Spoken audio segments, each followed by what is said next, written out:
జర్నలిస్టుల కర్తవ్యబద్ధ సహచారి కంచర్ల అచ్యుతరావు జన్మదినం సందర్భంగా విశాఖ నలుమూలల సేవా కార్యక్రమాల సందడి.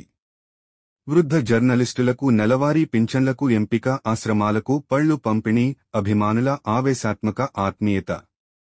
తన జీవితాన్ని విలేఖరుల సంక్షేమానికి అంకితం చేసిన కంచర్ల అచ్యుతరావు జన్మదినోత్సవం ఈసారి సామాన్య వేడుకలలా కాకుండా సమాజ సేవా ఘట్టంగా మారింది.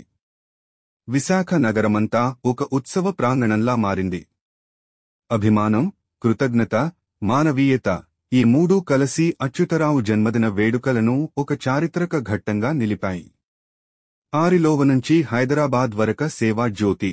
ఆరిలోవలోని అమ్మ నాన్న ట్రస్ట్ కు కంచర్ల యువసేన సభ్యులు వృద్ధులకు పండ్లు, స్వీట్లు పంపిణీ చేయగా, అన్నమ్మ చారిటబుల్ ట్రస్ట్ ఆపరేషన్ కాలనీలో అనాథ పిల్లలకు ఆహార సేవలు అందించాయి. అభాగ్యులకు అండగా నిలవాలనే సంకల్పమే ప్రతి కార్యక్రమానికి ప్రాణంగా మారింది. Stylish youth Durganagar, Janasena youth Arilova, అమ్మ సౌండ్స్ చిన్న ప్రగతినగర్ యూత్ సమన్వయంలో భారీ కేక్ కటింగ్ వేడుకలు అభిమానుల సమక్షంలో సాగాయి.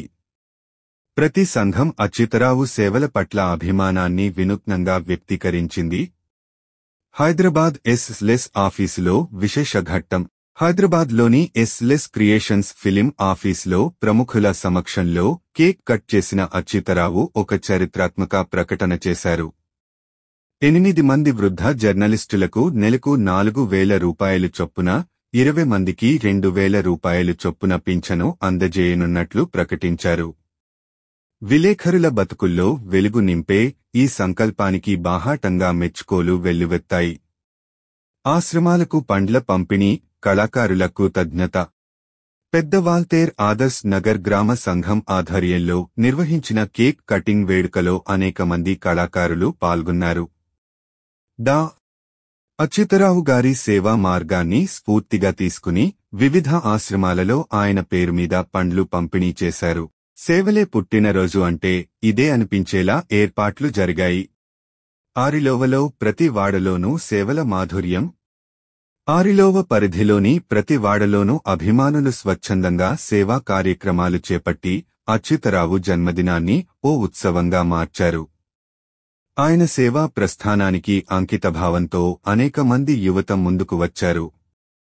మన జీవితాల్ని గౌరవించిన వారికి ఇది ఒక చిన్న గుర్తు. అచ్యుతరావు సాధారణంగా జన్మదినం అంటే తనకు అభినందనలు అందుకోవడమే కాదు, మానవత్వానికి అంకితంగా జీవించాలన్న సంకల్పాన్ని పునఃస్థాపించుకునే రోజు అని అచ్యుతరావు ఈ సందర్భంగా అన్నారు.